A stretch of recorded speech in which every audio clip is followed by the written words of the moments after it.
I bet you didn't have Greenland on your bingo card of geopolitical hotspots for 2026. But if you did, you'd be winning right now. President Trump renewing his call for the U.S. to acquire Greenland. We need Greenland for national security, so we're going to see what happens. Let me put it in words you might understand. Mr. Trump, f*** off. I'm helping Europe, I'm helping NATO, and I've until the last few days when I told them about Iceland, they loved me. A new threat from President Trump in the standoff over Greenland. The president says he'll impose a 10% tariff on Denmark and 7 other European nations opposed to his takeover plans. We have to respect people's right for self-determination. And the Greenlandic people have been very clear. They don't want to become Americans. They're not there for us on Iceland, that I can tell you. The poll found that only about 1/4 of U.S. adults approve of the way Trump is handling this issue. We're negotiating right now for Greenland. Do you believe that President Trump still wants to own Greenland? Unfortunately, I think the desire is the same. I mean, our stock market took the first dip yesterday because of Iceland. So Iceland's already cost us a lot of money. Yes, against all odds, Greenland Iceland has somehow become a bone of geopolitical contention, with Venezuela, Panama, and Cuba not far behind. We're told that this is about the mad scramble for resources in the Arctic, and there may be some truth to that, but it's not the whole truth. So what is this brouhaha over Greenland really about? Let's roll up our sleeves and find out.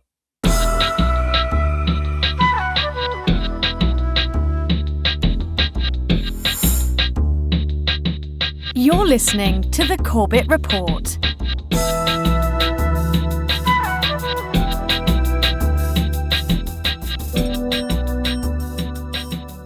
Welcome back, friends. Welcome back to another edition of the Corbett Report podcast.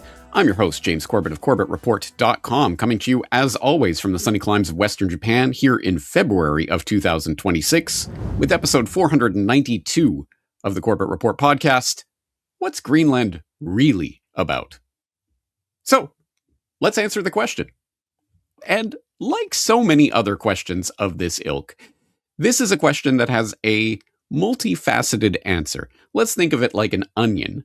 And in order to really get to the core and understand that onion on the inside, we have to peel back the layers, because there are many layers to this answer. Let's start with the topmost layer, the one that you will get in the propagandistic purveyors of establishment discourse, like, for example, the BBC, who deigned to answer this question in a handy-dandy little explainer that they came up with last month. Why does Trump want Greenland, and what could it mean for NATO and the EU? So let's see what the propagandists at the Big Brother Corporation have to say about this. And after some waffling, helpfully explaining where is Greenland and why is it important to Trump, they finally get to something approaching the heart of the matter, or the heart of their explanation, or as close as we're going to get, where they say, Trump, has repeatedly described the threat he perceives from Russia and China in the region, as in the Arctic.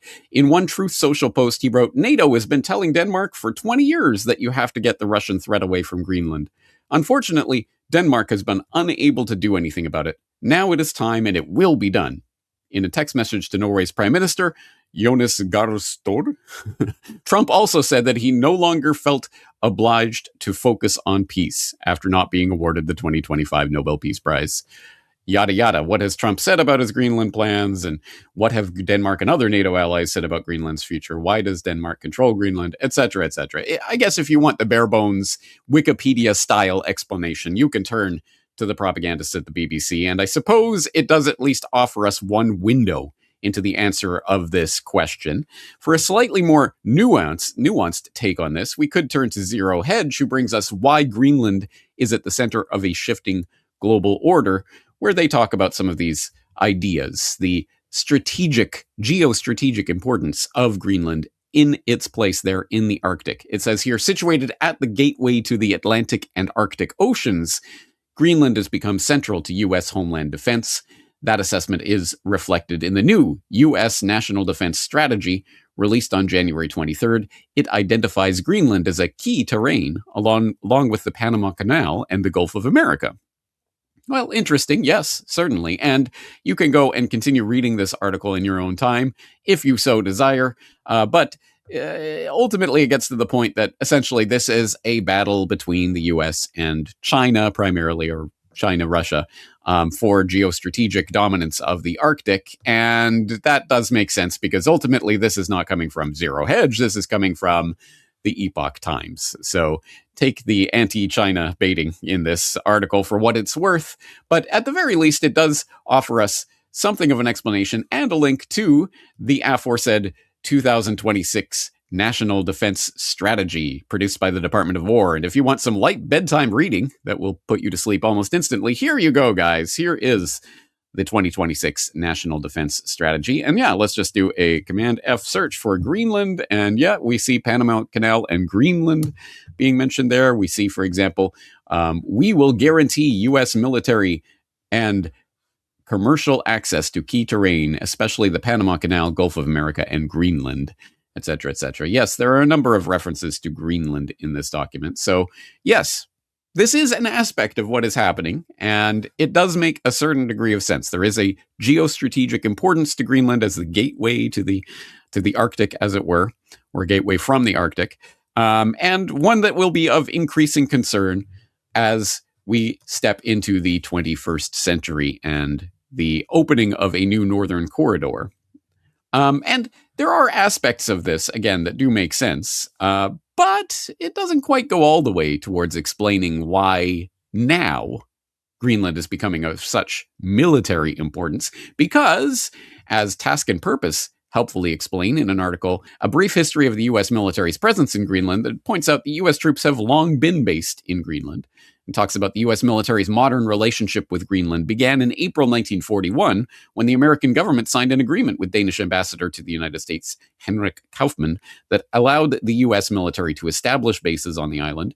It talks about after Denmark rejected a U.S. offer in 1946 to buy Greenland for $100 million, both countries struck an agreement in 1951 that granted the U.S. military access to the island.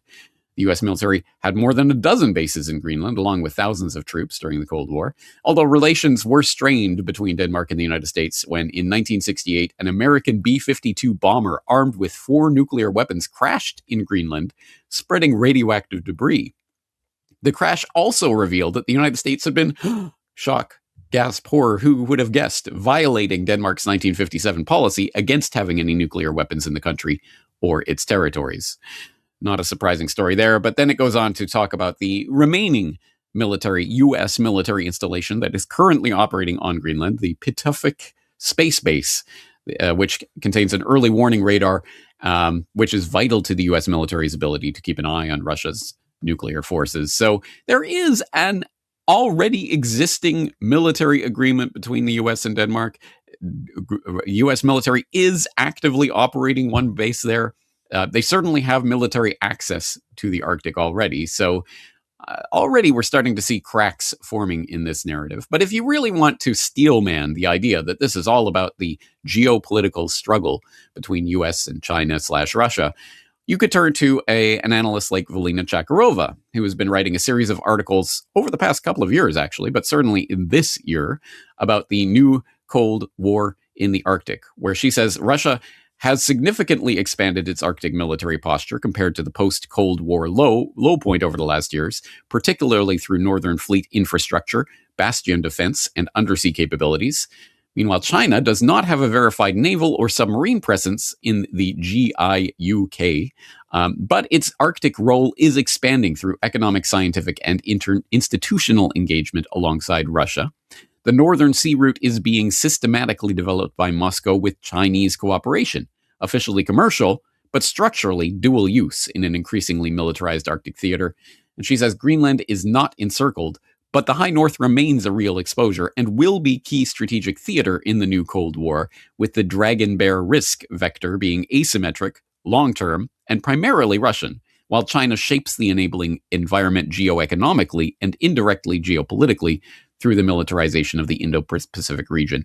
She goes on to write about the Northern Sea Route, aka China's Polar Silk Road, and talks about the shipping routes that are already operating and that are opening up in the Arctic that will facilitate this scramble for Arctic positioning, of which obviously Greenland is very geostrategically situated to provide access to all of the Arctic shipping routes. So that is, there is certainly a case to be made for this aspect of what is happening right now. And you can follow the links of this in the show notes for today's episode at corbettreport.com/Greenland for this article, for example, from Valina Chakarova, The Northern Corridor Doctrine, talking about Cold War 2.0, which is not a revival of 20th century ideological bipolarity. It is a systemic confrontation between two competing block-building systems. On the one side, you have the United States and the Anglosphere, and on the other side, you have the Dragon Bear. What is that? It's the global modus operandi of strategic coordination between China and Russia, fusing China's economic and technological reach with Russia's military revisionist power and readiness for coercive escalation. And in this new Cold War, power is no longer measured primarily by territorial conquest or ideological appeal. It is measured by the ability to secure corridors, global supply chains, trade routes, commodities, and strategic technologies have fused with national security. And again, you can continue reading through this article, and there is a lot of information in here about this portion of the global chessboard and why it is such a strategic square and why there is obviously interest from the US Anglosphere side as well as the Dragon Bear side, if that is how you want to frame it.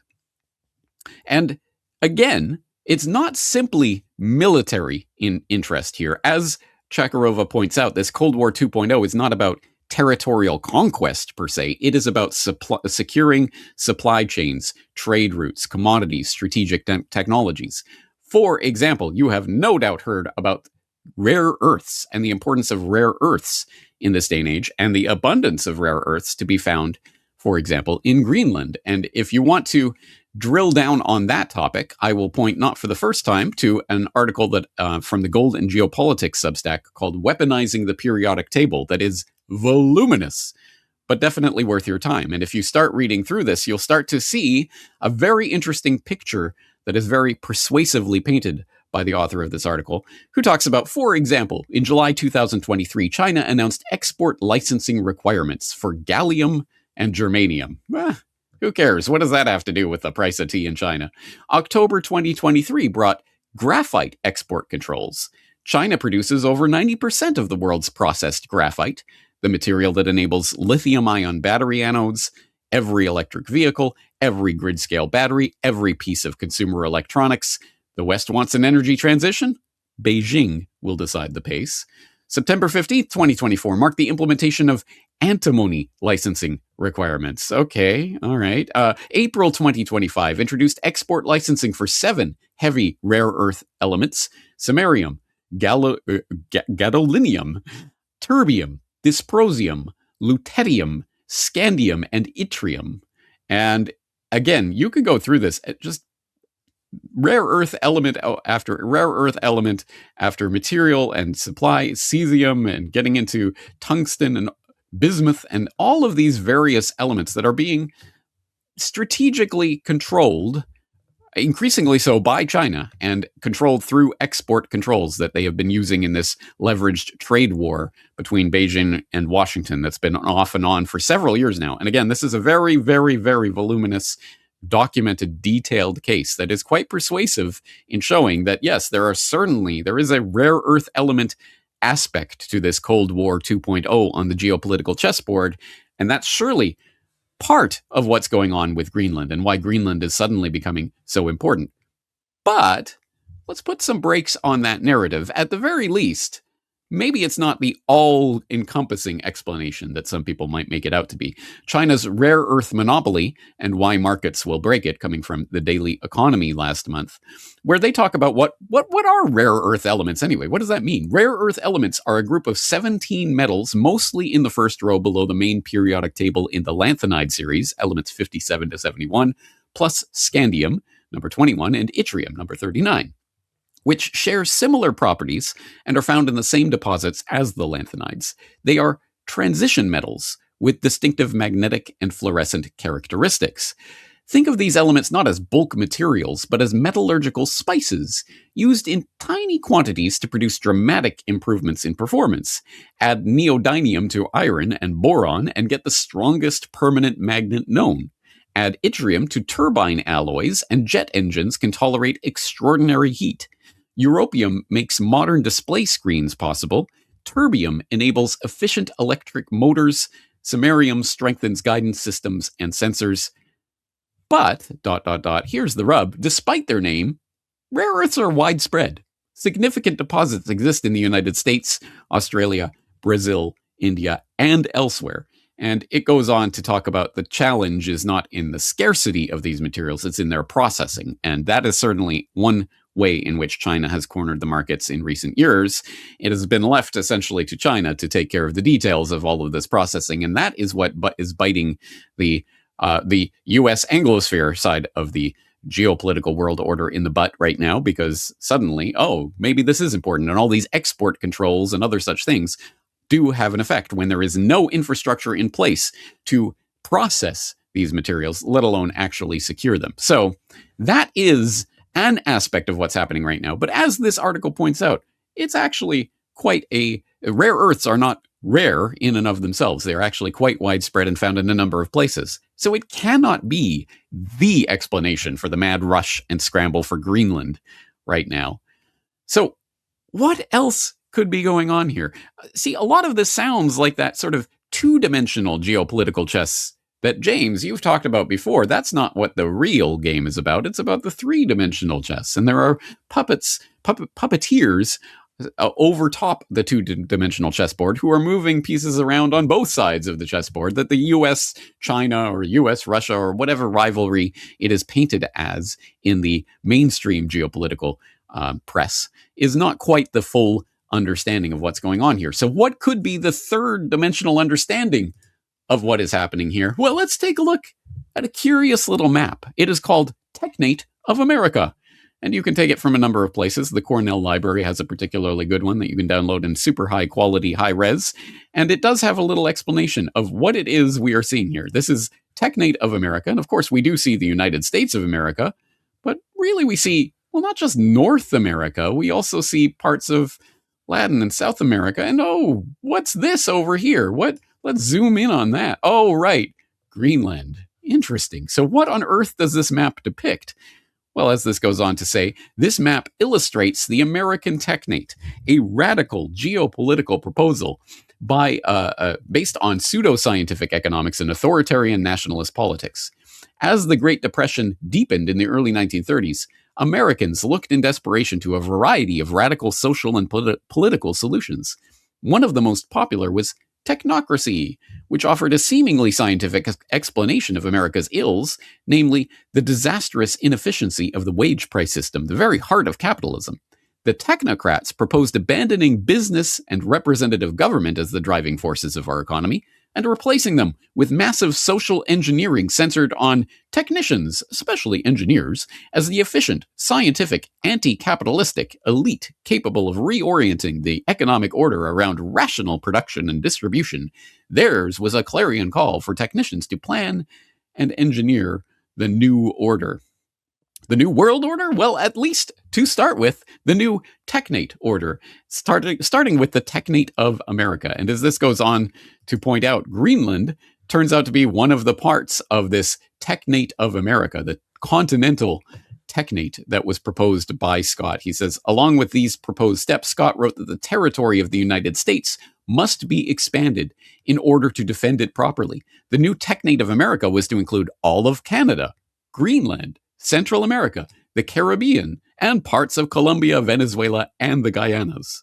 Defense bases were to be established around the perimeter as far afield as Attu, Pago Pago, the Galapagos, Georgetown, Guyana, Bermuda, St. John's, Newfoundland, and Cape Farewell, Greenland.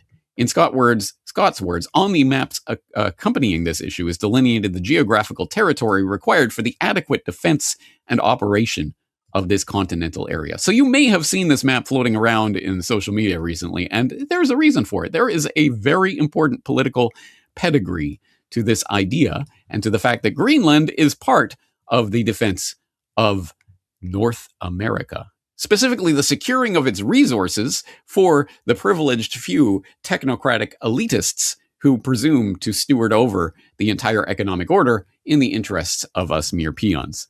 Now, if you do not know about technocracy, boy, do I have some viewing for you to get caught up to speed. You could start, for example, with my handy-dandy questions for Corbett on this very subject. What is technocracy? Where I go through the origins of this idea and its development by the charlatan Howard Scott, and how that became a guiding ideology for the elitists moving forward. Obviously, Technocracy Inc., although there is still a rump organization that exists, did not become the driving factor in the promotion of technocracy. No, it was then taken up by the Brzezinskis of the world, for example, and forwarded through the Trilateral Commission, etc., etc. There is a rich and important historical thread there that I invite you to start pulling on to unravel the tapestry of our current world order. And you could start with that questions for Corbett. You could continue with why big oil conquered the world, where I have a dedicated section talking about technocracy and how that explains this transition that we have been undergoing for some time now, the post-fossil fuel world. And why is big oil on board with this? Oh, because it is about technocracy and the securing of the natural resources of the world. And you can, of course, continue diving in with not only my interviews with Patrick Wood on his books about technocracy and his work on this subject, but then you can, of course, also read Patrick Wood's books themselves to come up to speed on what technocracy is and why it is an important, if not determinative, but certainly an important factor in what is happening on the global geopolitical chessboard right now.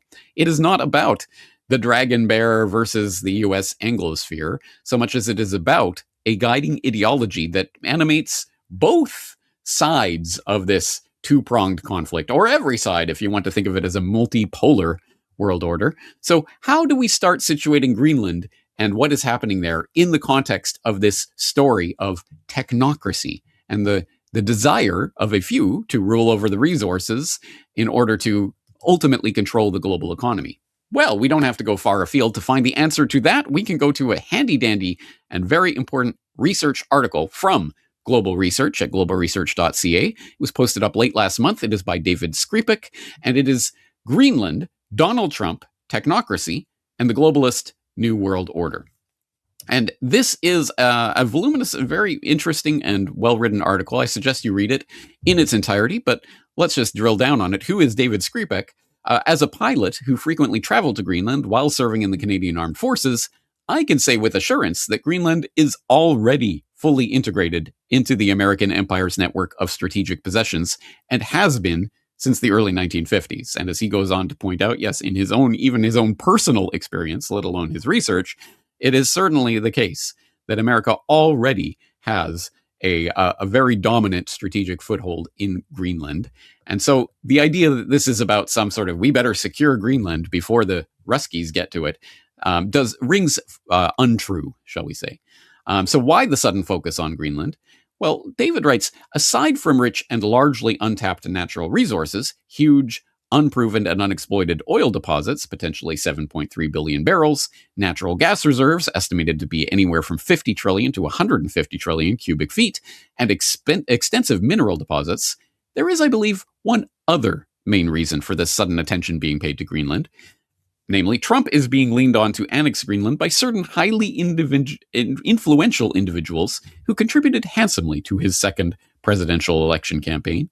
These men, namely Elon Musk, Howard Lutnick, Peter Thiel, and Sam Altman, are now in a position to steer the president in whatever direction they desire for the purpose of fulfilling their primary goal. They are chomping at the bit to form what is known as the North American Technate, the linchpin to a full-blown and ultimately worldwide technocracy. And he goes through just the short bullet points of what is technocracy, where did it come from, etc. He highlights this 1940 map of the Technate of America, and then goes on to talk about the multi-pillar globalist New World Order. We've all heard about the multipolar world order that those valiant BRICS are spearheading right now and is going to be the savior from this American-led bad old world order. We're going to get the multipolar New World Order. Yay. Well, as in contrast to that, David Skripek talks about the multi-pillar globalist New World Order, a globalist New World Order vision in which 5 pillars hold up a square canopy. And that canopy represents the technocracy, the overarching ideology, which of course is the system itself. And each pillar of this globalist New World Order is supporting that canopy. So what is David's vision of this? How does it work? What does Greenland have to do with technocracy? These are good questions. So I asked them to David Skripek himself. As your readers and listeners will know, whenever we're dealing with a geopolitical situation like this, there's always an economic dimension to this, to any situation, be it World War I, World War II, any conflict, and especially Greenland. We have to look at the economic dimension, then we get the full picture. So as we already discussed, okay, there's a military dimension. Now the economic dimension is there's incredible sums of oil. Some estimates are 7.3 billion barrels of oil, possible reserves in Greenland. There's 50, depending on estimates, 50 to 150 trillion cubic feet of natural gas that is yet to be explored in Greenland. The mining resources, the rare earth minerals, as they call them, especially in the southern point of Greenland. There's a massive mine called Tan Breeze in the southern tip of Greenland. That's where vast sums of zirconium, cryolite, tantalum, deuterium. These are all important minerals for if you would like to have a cell phone, if you want to make a computer like the device we're speaking through right now, if you would like to manufacture F-35 fighter aircraft. These are key mineral deposits, which Greenland has in abundance. So that is, I wish to posit that is my belief that that's what they're really going after. Now, the rhetoric that we're hearing from Washington, from Donald Trump's regime, is just rhetoric. It's a way to put maybe pressure on the Danish government to say, well, look, why don't we just get to the table and let's make a business arrangement, because we already have our military bases there. But we need mining rights to get at these incredible resources, not to mention iron ore. I didn't mention iron ore as well.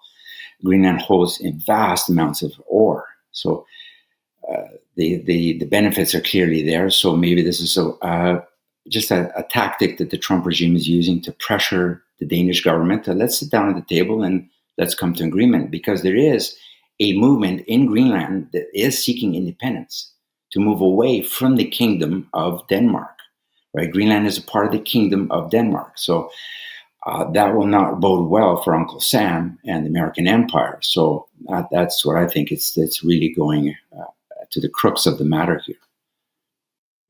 I completely concur with that assessment. And I think people fail to realize the importance of things like rare earths in this new scramble of neo-colonization, whatever is happening in the Arctic right now. There's a lot of different factors that make Greenland actually a strategic location. But beyond that, we don't even have to think about the current struggles or whatever may be taking place on the geopolitical chessboard between US and China and some of these other players. So we could travel back to the past. And I note that in your recently published Global Research article, you reproduced the 1940 map of the Technate of America, which of course comes from our old friend Howard Scott, the charlatan behind Technocracy Inc. Tell people about this map and what it shows about where we are heading as America starts to consolidate North America into a single security unit. Yes, that's right. So we have like we discussed, the military aspect, the economic aspect. Now, what better way to get this economic aspect than to bring it into the North American Technate as envisioned by the technocracy movement? In a nutshell, as your listeners will know, technocracy is the distribution, organization, and control of all of the world's resources for the benefit of a very few. And since we're discussing in our economic aspect resources, what better way to try to get all of Greenland's goodies into the North American Technate? And that holds true as well. What we're seeing events in Venezuela. Venezuela has vast amounts of oil resources that would fit very well into the Technate. So we are already, Venezuela's coming into the orbit. Greenland is going to be next in the orbit. Cuba doesn't obviously have much to offer in terms of resources, but it does have sugar and other natural resources on the land, which also will be incorporated. Sadly, that will be the situation. I think sometime in this year, Cuba will collapse and will be absorbed by the Pax Americana, by the American Empire. But overall, when we look at the technate, the 1940 technate of North America, that fits perfectly. Greenland, you can clearly see, is in that map. So is Cuba. So is Puerto Rico and other Dominican Republic. The Latin America is in there, and the northern tip of South America. And that's what I believe is the grand picture. That's all being formed. Yes, Russia has a presence in the Arctic, and clearly because of where they are geographically located. But will Russia, and Russia knows exactly that the American military presence is there in Greenland. So they're not going to all of a sudden start a war for that. But that's the two-dimensional aspect. Three-dimensional chess, it's a whole different ballgame. They're all in on it. They're all on the same scheme, and they all want these prizes. This is exactly right. And this is something that it sometimes gets lost in the geopolitical analysis. Yes, there is a 2D chessboard. There are players who genuinely are seeing the game that way, but there is the 3D chessboard. And once we start to understand the technocracy ideology that is guiding not just the United States and Washington, but basically every of the major players on this table, we start to see a very different idea of what this struggle or presumed struggle for dominance is really about. Yes, there is technocracy, which is about securing resources so that they can then be stewarded over and doled out by the wonderful, loving technocrats to the population, or at least that's what they want you to believe. But really, it is about consolidation of resources within geographical domains that were mapped out the better part of a century ago and are literally there, sitting there on the map. And we are seeing that come to fruition.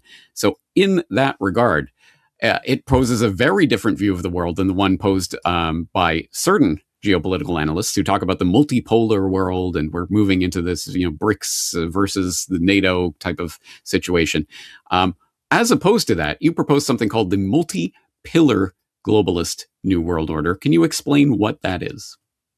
Yeah, because I one time was a true believer in the multipolar aspect until the scamdemic of 2020. Once the scamdemics started to roll out, I started to realize, wait a second, why is every single government marching, as the Rockefellers would say, in lockstep, implementing exactly the same dystopian protocols, one country after another, after another, after another, including China?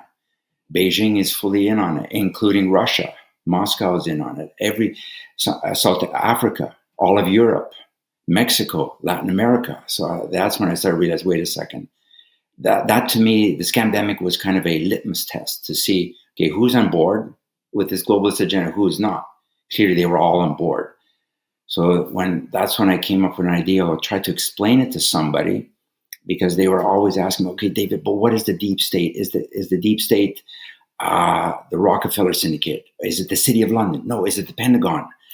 No. Is the World Economic Forum or the Council on Foreign Relations? I say, well, it's basically all of the above. They're all working together to hold up, as I would call it, the globalist new one world government canopy.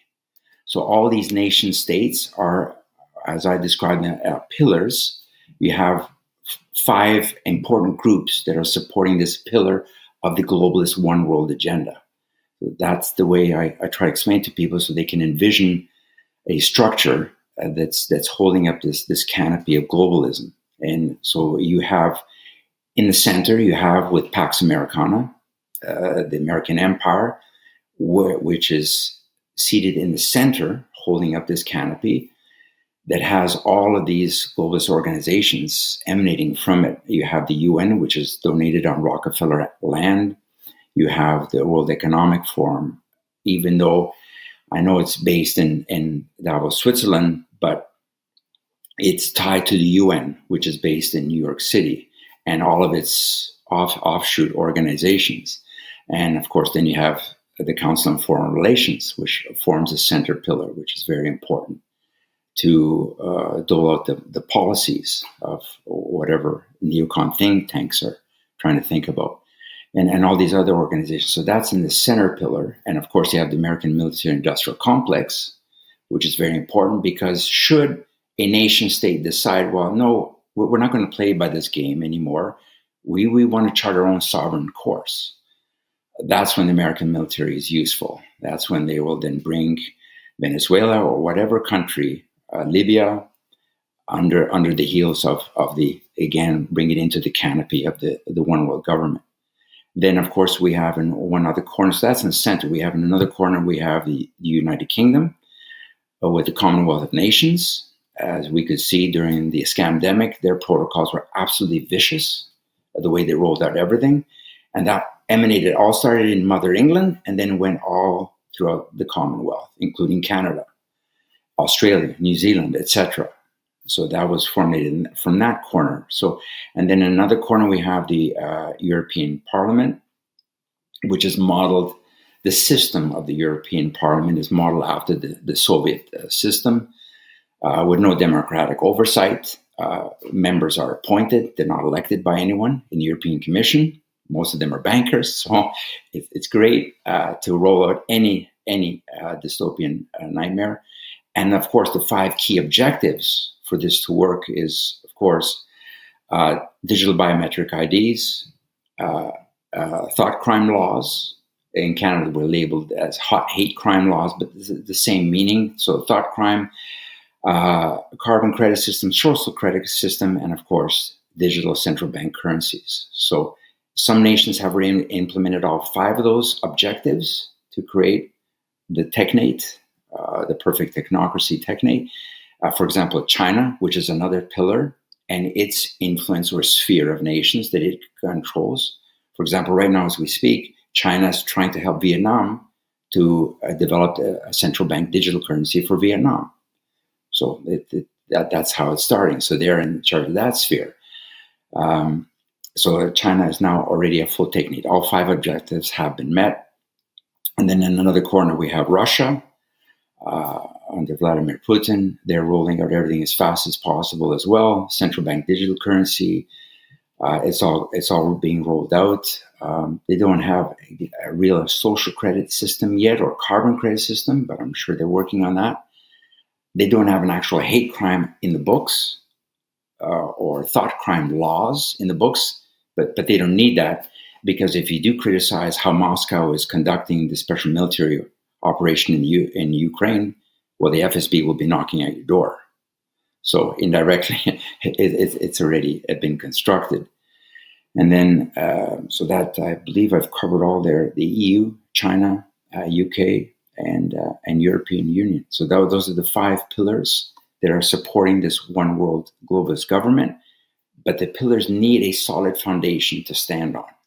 None of what I've just described for the past 10 minutes would be possible if it was not for the financial monetary system of the world. That's all the central banks, the Bank of International Settlements, the Bank of England, the United States Federal Reserve, et cetera, and all of their banking institutions. Without the help of the central banking establishment, none of this would be possible. If you pull the BIS out of the equation, all the banks, all the money, the entire structure would collapse in a matter of days.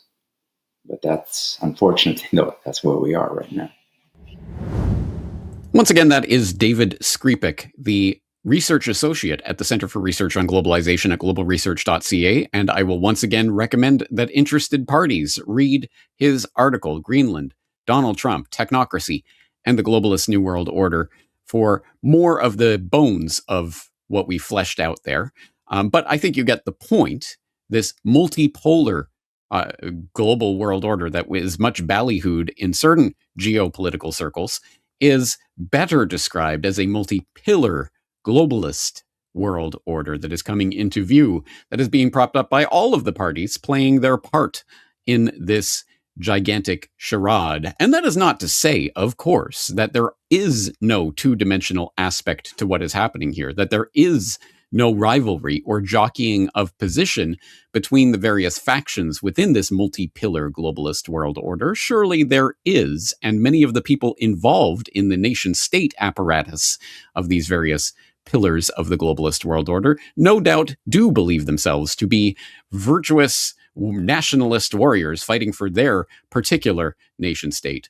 But as usual, we have to keep in mind that the people at the very top of the power pyramid do not identify with the nation state structure that they dangle out before us as the one totalizing answer to this puzzle of what is happening on the geopolitical chessboard. But having said that, this is an hypothesis. And like any hypothesis, it is open to testing, evaluation, and reinterpretation as need be, as different data come along to either bolster or to go against that hypothesis. So let's see if we can test this with what is happening in the real world right now. Is there a multipolar, genuine struggle for dominance going on between distinct areas of the geopolitical circus? Is there a U.S. Anglosphere order that's competing against a BRICS multipolar order led by Russia and China? Or is there some degree of collaboration and a broader agenda to implement technocracy? How can we possibly adjudicate this question? Well, why don't we look back again at that map of the technate of America as proposed by Howard Scott back in 1940, and how that maps onto or fails to map onto the current geopolitical reality of the U.S. national security doctrine and what is actually taking place on the grand chessboard. And let's see if there's some correlation there that might point to the fact that this is a deeper explanation of what is going on, not just in Greenland, but in other points around the world. So let's turn to an observation that was made on a recent edition of the Cognitive Dissidence podcast by Hrvoje Moric of Geopolitics and Empire, who points out that, yes, in fact, when you map the US's current geopolitical ambitions onto this technate of America map from Howard Scott, it points out exactly what we see taking place right now. Technically, Greenland is tectonically part of the technate. It's because according to NASA, Yes. Greenland is part of the North American tectonic plate, which I find funny. And then just my trends again. This is a little peek from my paid subscriber material, but you notice the trend. Like given the work that we've done on CD the past months, the trend continues of the formation of the technate when we talk about Venezuela and all that. In Mexico, so I have a Mexican friend of mine. He works somehow related to law, and he believes that the Mexican government is going to do whatever Washington wants, and we're seeing that so far. He doesn't think we're going to see like a war with Mexico. And the most recent examples, you had FBI apparently acting on Mexican territory, which is against Mexican law. And Scheinbaum says, "Oh, la la la, I don't know what's going on. It didn't happen." Because there was this Canadian, he was a former Canadian athlete. You know that story, Ryan something? Yeah. A Canadian athlete who was running drugs in Mexico. So the FBI breaking Mexican sovereignty, Scheinbaum doesn't care. Then you have Scheinbaum being forced to cut off oil to Cuba, doing whatever Washington wants. Then the cartel transfers. They've done like 100 cartel members, shipped them off to America. Apparently those are illegal according to Mexican law. Yeah, what was that about? I couldn't... The U.S. says we want these cartel guys, and Mexico just sends them. And apparently that is against Mexican law. And so they're doing whatever the empire wants. And then goes to Colombia, which this was crazy. I just saw this story. Gustavo Petro is going to meet with Trump a few days before that. Colombia is doing narco cleanup. They just got like half a dozen Colombian narco cocaine cartel members. So it's like you said, okay, Colombia is doing whatever Washington wants. Costa Rica just got a new kind of like MAGA-ish technocratic right-wing president. There you go. Costa Rica's falling into line. The Panama Canal ports, right? They just ruled against the Chinese, the Hong Kong company. That's falling into line. Venezuela is privatizing its oil sector now. That's falling into line. And here's the story from CNN: U.S. planning CIA foothold in post-Maduro Venezuela. So then when you talk about Greenland, it's just kind of like it's all coming together. Once again, that is Hrvoje Moric of Geopolitics and Empire.com speaking on a recent edition of the Cognitive Dissidence podcast. So I will throw that link in the show notes along with absolutely everything else discussed and or shown here on today's podcast at corbettreport.com/Greenland. So you can start going into in greater detail the specific items in today's podcast. But having said that, I hope people understand what is being presented here. There is a Cold War 2.0 that is taking place and taking shape right now. We are seeing the outlines of a grand geoeconomic/geostrategic/geopolitical struggle that is manifesting in a number of ways in various places, including the Northern Corridor, and for a number of reasons, including the control of resources. But this is not being done in the service of a two-dimensional geopolitical agenda in which nation states are competing one against each other for national self-interest. This is part of a much, much broader idea, an agenda that is being shaped by an ideology, the guiding ideology of technocracy. And that is being implemented in country after country all around the world, including in Russia, including in China, including in the United States and the UK and Japan and Taiwan and Scotland and everywhere else on the geopolitical chessboard. Because, as I have had cause to point out many times before and will no doubt many times again in the future, this is a struggle of the ruling oligarchs against you and me and everybody else. This is not about nation states and national interests. This is about a ruling oligarchy that is consolidating their control over the geopolitical chessboard and trying to recruit us to be pawns in their two-dimensional fights. Yes, there is jockeying for position that goes on within this multi-pillar globalist world order, but it is not a straightforward two-dimensional chess match as is presented in the mainstream propaganda establishment media. Anyway, there's plenty of food for thought in today's episode and much, much more to explore in the various links that I will be linking up at corbettreport.com/Greenland. So I invite you to explore that information on your own time. And please do report back to headquarters with other pieces of this geopolitical puzzle that you find interesting. And as always, Corbett Report members are invited to log on to corbettreport.com and leave your comments in the comments for today's podcast. I'm looking forward to seeing your feedback on this and exploring this subject in much greater detail in the future. But that's going to do it for today. I am James Corbett of corbettreport.com, thanking you for investing your time in today's exploration. The Deep State. False Flags. 9/11 Truth. The Federal Reserve. Secret Wars and Hidden Histories. Fake News. Medical Martial Law. Ceaseless Propaganda. James Corbett. Reportage. Essays on the New World Order. Available where books are sold. Until they're not.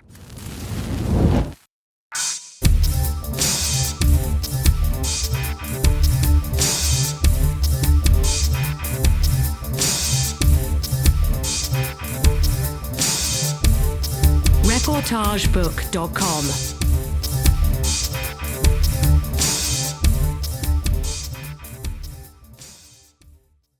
Iceland